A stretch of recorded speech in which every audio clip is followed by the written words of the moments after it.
एक complete trading plan for smart money concepts, step by step, ताकि आप सीख सको, अप्लाई कर सको और अर्न कर सको। तो चलो शुरू करते हैं। कुछ की कॉन्सेप्ट्स हैं जो आपको समझने ज़रूरी हैं। पहला कॉन्सेप्ट है मार्केट स्ट्रक्चर और ऑर्डर फ्लो। ये कॉन्सेप्ट आपको ट्रेंड आइडेंटिफाई करने में हेल्प करेगा और ये समझने में कि मार्केट फंडामेंटल प्राइस एक्शन के जरिए कैसे मूव करता है, जैसे कि स्विंग हाइज और लोज को पहचानना, जिससे हमें पता चलता है कि मार्केट अप ट्रेंड में है, डाउन ट्रेंड में है या कंसोलिडेशन में। अगला कॉन्सेप्ट है लिक्विडिटी कॉन्सेप्ट्स। लिक्विडिटी का यूज हम पोटेंशियल एरियाज ऑफ इंटरेस्ट पहचानने में करते हैं, ऐसे लेवल्स जहां ज्यादातर ट्रेडर्स अपने ऑर्डर्स लगाते हैं। ये वो की लेवल्स होते हैं जहां स्मार्ट मनी प्राइस को पुश करता है ताकि वो अपनी बड़ी पोजीशंस ओपन कर सके। ये हमें स्मार्ट मनी के फुटस्टेप्स पहचानने में हेल्प करेगा ताकि हम उन्हीं के रास्ते को फॉलो कर सकें। और आखिरी की कॉन्सेप्ट है मार्केट इम्बैलेंसेस। जैसा कि हमने पहले कहा, स्मार्ट मनी जब मूव करता है तो अपने पीछे कुछ क्लूज छोड़ता है। ये इम्बैलेंसेस ऐसे जोन्स होते हैं जहां बड़ी ट्रेड्स एग्जीक्यूट हुई होती हैं। वो ट्रेड्स इतने बड़े होते हैं कि मार्केट में एक प्राइस इम्बैलेंस या इनएफिशिएंसी रह जाती है। मार्केट हमेशा एफिशिएंसी और बैलेंस की तरफ भागता है, इसलिए मार्केट खुद को रीबैलेंस करने की कोशिश करता है। ऐसे केसेस में ये जोन्स हमें परफेक्ट अपॉर्चुनिटी देते हैं ऑर्डर्स एग्जीक्यूट करने की। अगर आप हमारे चैनल के सब्सक्राइबर हो तो आप शायद इन कॉन्सेप्ट्स को पहले से जानते हो। अगर नहीं जानते तो कोई बात नहीं, मैं जल्दी से एक्सप्लेन कर दूंगा जब हम चार्ट की एनालिसिस करेंगे। ये रहे वो स्टेप्स जो हमें एक चेकलिस्ट की तरह फॉलो करने हैं, चार्ट ओपन करने से लेकर ट्रेड एग्जीक्यूट करने तक। तो पहला स्टेप है, एक हाई टाइम फ्रेम पे, यूजुअली डेली या 4 घंटे के चार्ट पर आपको विजुअली देखना है कि मार्केट का जनरल ट्रेंड क्या है, और उसके बाद मुख्य बिंदु इंटरेस्ट और की लेवल्स को आइडेंटिफाई करना है। ये हो सकते हैं स्विंग हाइज और लोज या फिर इम्बैलेंसेस जैसे फेयर वैल्यू गैप्स और ऑर्डर ब्लॉक्स। अगले स्टेप में जब या अगर प्राइस किसी की लेवल को टच करता है तो हमें अपने इनिशियल टाइम फ्रेम से एक लोअर टाइम फ्रेम पर जाना है। जैसे कि अगर हम 4 घंटे के चार्ट पर हैं और प्राइस ने पॉइंट ऑफ इंटरेस्ट टच कर लिया तो हमें 15 मिनट चार्ट पर स्विच करना है। तीसरा स्टेप है देखना कि क्या पॉइंट्स ऑफ इंटरेस्ट या की लेवल्स के अंदर लिक्विडिटी स्वीप हुआ है या नहीं। चौथा स्टेप, देखना कि प्राइस ने अग्रेसिवली स्ट्रक्चर ब्रेक किया है और मार्केट इम्बैलेंस क्रिएट किया है या नहीं। और आखिरी स्टेप, उस इम्बैलेंस पर एंट्री लेना जो स्ट्रक्चर ब्रेक के साथ वैलिडेट हुआ हो। अगर आप ट्रेंड कंटिन्यूएशन ढूंढ रहे हो तो, या फिर चेंज ऑफ कैरेक्टर के साथ वैलिडेट हुआ हो अगर आप ट्रेंड रिवर्सल ढूंढ रहे हो तो। इस स्ट्रैटेजी को हम 2 अलग अलग मॉडल्स में यूज कर सकते हैं। मॉडल नंबर 1 से शुरू करते हैं। ये model high time frame reversal strategy को शो करता है। सबसे पहले जो हमें देखना है वो है एक simple liquidity grab. Liquidity grab तब होता है जब मार्केट पहले अपने मेन ट्रेंड को फॉलो करता है लेकिन अचानक रिवर्स हो जाता है और मार्केट स्ट्रक्चर में चेंज लाता है। जब चेंज ऑफ कैरेक्टर होता है तो अक्सर चार्ट में इम्बैलेंस छूट जाती है, यूजुअली ऑर्डर ब्लॉक या फेयर वैल्यू गैप की फॉर्म में। ये इम्बैलेंस हमारा high time frame point of interest और की लेवल बन जाता है। अगर प्राइस इस जोन को टच करता है तो हम लोअर टाइम फ्रेम में उस प्राइस एक्शन के अंदर जूम इन करते हैं। अगर प्राइस जोन को टच नहीं करता और बाईपास कर देता है तो हम उस अपॉर्चुनिटी को इग्नोर कर देते हैं। और अगर market high time frame point of interest को टच करता है तो हम उस इम्बैलेंस के अंदर लोअर टाइम फ्रेम में जूम इन करते हैं। टाइम फ्रेम आप अपनी प्रेफरेंस के हिसाब से चुन सकते हो। रूल ऑफ थंब ये है कि जितना लोअर टाइम फ्रेम उतनी ज़्यादा ट्रेडिंग अपॉर्चुनिटीज़ लेकिन कम क्वालिटी और ज़्यादा फॉल्स सिग्नल्स, और जितना हायर टाइम फ्रेम अपॉर्चुनिटीज़ कम लेकिन क्वालिटी ज़्यादा हाई। अब दूसरा मॉडल थोड़ा सिंपल है। यहाँ हम सिर्फ हायर टाइम फ्रेम ट्रेंड के साथ ट्रेंड कंटिन्यूएशन देख रहे हैं। इस मॉडल में सबसे पहले हमें देखना है कि क्या current high time frame trend में ब्रेक ऑफ स्ट्रक्चर हुआ है या नहीं। दूसरा स्टेप है मार्केट इम्बैलेंस स्ट्रक्चर को हायर टाइम फ्रेम में आइडेंटिफाई करना। ये इम्बैलेंस हमारा higher time frame point of interest बनता है।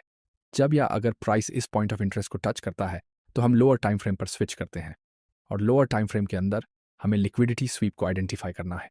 लिक्विडिटी स्वीप के होने के बाद हमें लोअर टाइम फ्रेम के अंदर एक चेंज ऑफ कैरेक्टर देखना चाहिए जो ट्रेंड रिवर्सल का पहला इंडिकेशन होता है। चेंज ऑफ कैरेक्टर के बाद अब हमें सिर्फ लोअर टाइम फ्रेम में मार्केट इम्बैलेंस को आइडेंटिफाई करना है। ये मार्केट इम्बैलेंस हमारा low time frame point of interest है, वही लेवल जहां हम अपनी ट्रेड ओपन करने की सोचते हैं। तो चलिए अब चार्ट्स पर चलते हैं। यह है गोल्ड का 4 घंटे का टाइम फ्रेम। पहली नज़र में हम देख सकते हैं कि मार्केट अप ट्रेंड में है, जो स्विंग लेवल्स में हायर हाई के बनते स्ट्रक्चर से डिफाइन होता है। फिर मार्केट नीचे आया और एक चेंज ऑफ कैरेक्टर बनाया, लेकिन सेलर्स प्राइस को और नीचे पुश नहीं कर पाए और बायर्स ने वापस कंट्रोल ले लिया। और अब हम देख सकते हैं कि मार्केट ने एक internal break of structure print किया है जो हायर टाइम फ्रेम में बुलिश कंटिन्यूएशन का इंडिकेशन देता है। इसी वजह से हम स्विंग हाई को पॉइंट ऑफ इंटरेस्ट की तरह मार्क करते हैं, क्योंकि हम मार्केट से मेन ट्रेंड को कंटिन्यू करने की एक्सपेक्टेशन रखते हैं और डाउनसाइड की विक हाई प्रोबेबिलिटी ट्रैप हो सकती है। ये थ्योरी इस बात से भी सपोर्ट होती है कि मार्केट के नीचे गिरते ही प्राइस इंस्टेंटली ऊपर पुश हुआ। ऐसी कैंडल्स अक्सर बढ़ते हुए बुलिश मोमेंटम को इंडिकेट करती हैं।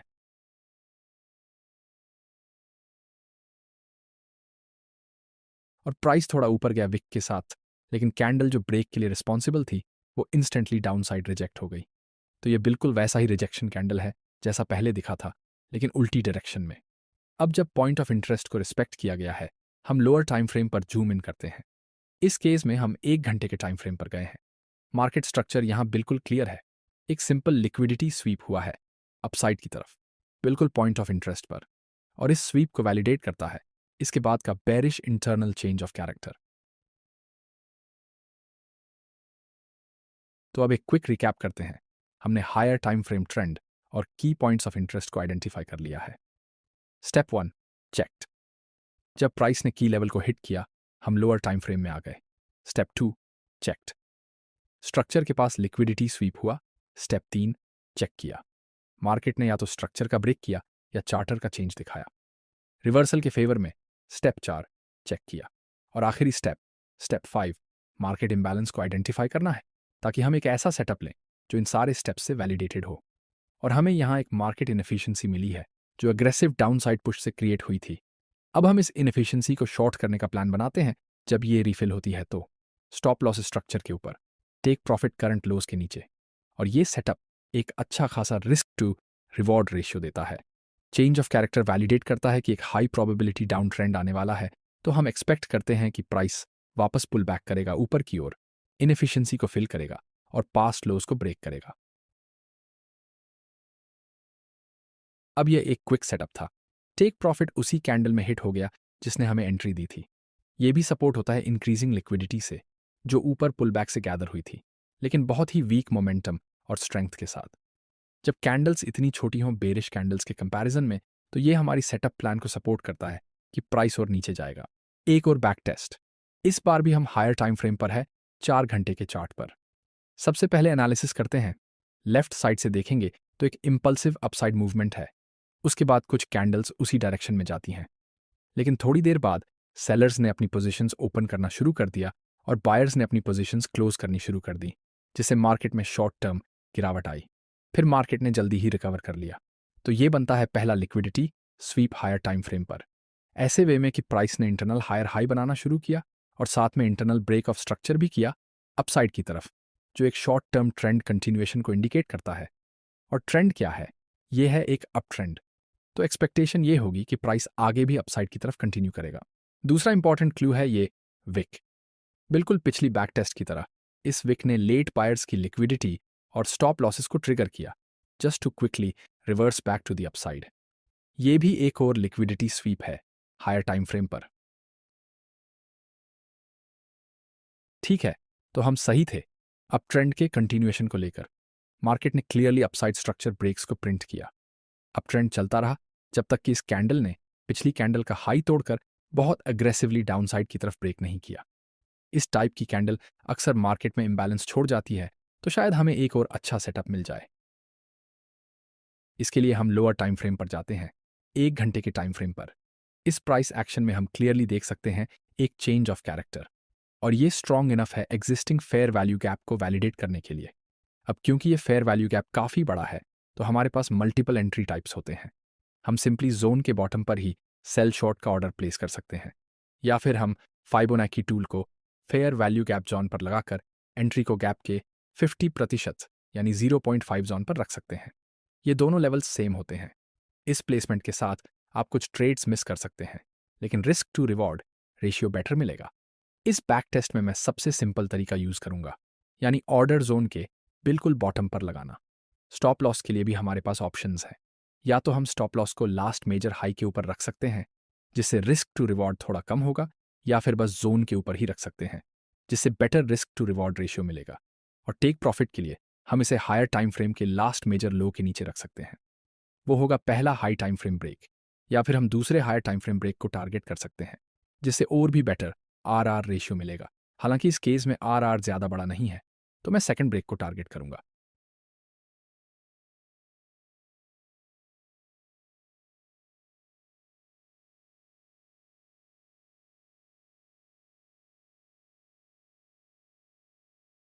इस सेटअप ने पिछली बार की तरह जल्दी काम नहीं किया, लेकिन कोई दिक्कत नहीं क्योंकि आखिर में हम विन में क्लोज हुए। इसने पहले कुछ और ट्रेडर्स को लिक्विडिटी स्वीप के जरिए बाहर निकाला, फिर प्राइस को नीचे पुश किया। अब नेक्स्ट एग्जाम्पल की तरफ चलते हैं। ये है यूएस डॉलर अगेंस्ट जापानी येन। हम हायर टाइम फ्रेम 4 हॉर के चार्ट पर है। चार्ट के लेफ्ट साइड से देखें तो हमें एक साफ सुथरा डाउन ट्रेंड दिखता है, जिसमें स्ट्रक्चरल लोअर लोज और लोअर हाइज बने हैं, एक्सटर्नल और इंटरनल दोनों। Last bearish break of structure के बाद एक सिग्निफिकेंट डाउन ट्रेंड आया, जब तक कि एक कैंडल ने पिछली कैंडल का लो नहीं ले लिया। यह भी एक लिक्विडिटी स्वीप था, लेकिन हम इसे इनसिग्निफिकेंट मानकर मार्क नहीं करेंगे, पर ध्यान में जरूर रखेंगे क्योंकि इसका पैटर्न वही है जैसा पहले था। डाउन साइड की तरफ एक विक और उसी कैंडल ने वापसी करके अपसाइड मोमेंटम दिखाया, और वही बाइंग मोमेंटम हमें एक छोटे से अप ट्रेंड में दिखता है। लेकिन ये सिर्फ पुल बैक है। हम ब्रेकआउट को प्रिडिक्ट नहीं करना चाहते, और सही तरीका यही होगा कि हम ट्रेंड के साथ ट्रेड करें।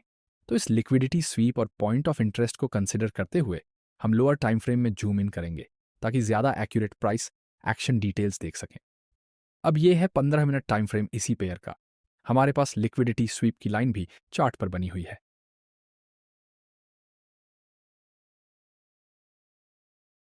और प्राइस ने एक इंटरनल हायर हाई बनाया जो छोटे टाइम फ्रेम में अप ट्रेंड कंटिन्यूएशन का इंडिकेशन देता है। लेकिन थोड़ी ही देर में इसने डाउन साइड की तरफ ब्रेक कर दिया, तो वो इंटरनल ब्रेक ऑफ स्ट्रक्चर एक छोटे टाइम फ्रेम का लिक्विडिटी स्वीप था, और साथ में इंटरनल चेंज ऑफ कैरेक्टर भी प्रिंट हुआ लोअर टाइम फ्रेम पर। अब हम मार्केट को बेरिश नजरिए से देख सकते हैं। हायर टाइम फ्रेम भी डाउन ट्रेंड में है, तो ये मूव सिर्फ पुलबैक का टॉप हो सकता है, जिससे प्राइस बाद में और नीचे जाए। पिछले पुलबैक्स में भी प्राइस ने सिमिलर बिहेवियर दिखाया था, और हमारे पास मार्केट इम्बैलेंस भी है, एक इनएफिशिएंसी गैप की फॉर्म में। Simple setup, entry at bottom of the zone, stop loss zone के ऊपर, और take profit higher time frame के स्विंग लो के नीचे।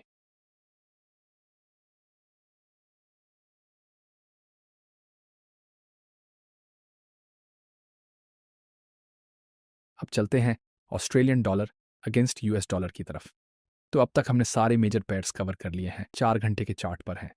अगर हम स्विंग लेवल्स देखें तो मैक्रो ट्रेंड एक साइडवेज मार्केट को फॉलो कर रहा है। ये हाई नए हाई से जुड़ता है जो एक्जुअल हाइट्स बनाता है। अगर हम इंटरनल प्राइस एक्शन देखें तो सबसे पहले एक डाउन ट्रेंड दिखता है जिसमें bearish internal break of structure है। फिर मार्केट ने डाउन साइड की तरफ एक बड़ी विक बनाई डंप के एंड में, इस बार एक ह्यूज विक, और फिर प्राइस जल्द ही वापस ऊपर चला गया, जिससे एक internal bullish change of character बना। तो लोअर टाइम फ्रेम ट्रेंड एक अप ट्रेंड को फॉलो कर रहा है, जबकि हायर टाइम फ्रेम एक कंसोलिडेशन में है। छोटा अप ट्रेंड प्रोटेक्टेड है इन हायर लोस से। इन्हें प्रोटेक्टेड लोस कहा जाता है, जहां हम देख सकते हैं कि प्राइस ने इनमें से किसी को भी ब्रेक नहीं किया। सारे क्लूज हमें short term up trend continuation की बेटर प्रोबेबिलिटी देते हैं। तो चलिए देखते हैं कि प्राइस क्या करता है। प्राइस ने शॉर्ट टर्म अप ट्रेंड को कंटिन्यू किया है, जैसा कि हमने एक्सपेक्ट किया था। तो बेसिकली प्राइस हायर हाई और हायर लो बना रहा है, और वो लोज प्रोटेक्ट कर रहा है जो हमने पहले इंडिकेट किए थे। लेकिन अब प्रॉब्लम यह है कि मार्केट ने एक स्विंग लो को ब्रेक कर दिया है, और वो भी एक बड़े विक के साथ, और कैंडल ने तुरंत रिवर्सल किया और अपसाइड में क्लोज हुई। नेक्स्ट कैंडल भी अप ट्रेंड मोमेंटम को फॉलो कर रही है। अगर प्राइस ने ये इंस्टेंट रिवर्सल नहीं दिखाया होता तो ये एक चेंज ऑफ कैरेक्टर हो सकता था, लेकिन ये जो इंस्टेंट अपसाइड मोमेंटम आया है वो ज्यादा प्रोबेबिलिटी देता है कि ये स्पाइक मूव एक लिक्विडिटी स्वीप ही था जो अप ट्रेंड को कंटिन्यू करने वाला है। तो अब ये हमारा पॉइंट ऑफ इंटरेस्ट है, और हम लोअर टाइम फ्रेम में मूव करते हैं ताकि प्राइस एक्शन को एनालाइज कर सकें और मार्केट इम्बैलेंसेस ढूंढ सकें। तो अब हम आ गए हैं 15 मिनट टाइम फ्रेम पर, जो डाउन साइड की तरफ स्पाइक था और उसके बाद इंस्टेंट रिजेक्शन हुआ अपसाइड में। वो इस टाइम फ्रेम पर और साफ दिखता है। हम यहाँ सेल नहीं बल्कि बाय सेटअप्स को ढूंढना चाहते हैं। क्या कोई इतनी बड़ी बुलिश कैंडल पर सेल करेगा? ऐसे मार्केट को प्रिडिक्ट करना बहुत ही मुश्किल है। हम बस ट्रेंड को फॉलो करते हैं जो हमें चार्ट दिखा रहा है, और पहली ही नज़र में हम देख सकते हैं कि internal bullish change of character create हुआ है जब ये बड़ी कैंडल वापस अपसाइड में ब्रेक की थी। ऐसी कैंडल्स पर अक्सर मार्केट इम्बैलेंसेस ज़्यादा मिलते हैं, और जो इम्बैलेंस हमें मिला है वो है ये इनएफिशिएंसी गैप। तो अब ये एक बाय लॉन्ग सेटअप है। ऑर्डर को जोन के टॉप पर प्लेस करना सबसे सिंपल तरीका है, स्टॉप लॉस जोन के नीचे, take profit swing market high के ऊपर।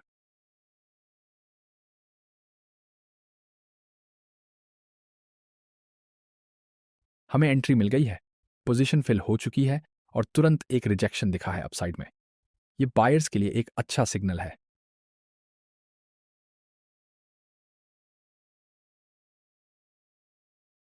इसमें ज़्यादा टाइम लग सकता है, लेकिन सेटअप प्लान बिल्कुल सही था, इसलिए हमें अपनी साइकोलॉजी का भी प्लान रेडी रखना चाहिए। उनमें से एक है पेशेंस रखना, खासकर जब मार्केट हमारी डायरेक्शन में जा रहा हो। बहुत बढ़िया। अब चलते हैं यूएस डॉलर के खिलाफ कनाडाई डॉलर की तरफ, डेली टाइम फ्रेम पर। यहां हम देख सकते हैं कि मार्केट में हर तरफ एक्सट्रीम विक्स हैं। इसका मतलब है कि मार्केट सारी इनएफिशिएंसीज को फिल कर देता है, जिससे मार्केट बहुत एफिशिएंट बन जाता है। ऐसे सेटअप्स ऑलमोस्ट अनट्रेडेबल होते हैं। मैंने सोचा आपको ये भी दिखाऊं कि किस तरह की मार्केट स्टेट में ट्रेड नहीं करना चाहिए, क्योंकि उसमें अच्छे सेटअप मिलने के चांसेस बहुत ही कम होते हैं। तो अब जब आपको ये पता चल गया है कि क्या ट्रेड करना है और क्या अवॉइड करना है, तो हमारे चैनल को ज़रूर चेक कीजिए, जहां आपको स्मार्ट मनी कॉन्सेप्ट्स की पूरी डिटेल, रिलेटेड ट्रेडिंग टॉपिक्स और ट्रेडिंग साइकोलॉजी को इम्प्रूव करने के तरीके मिलेंगे।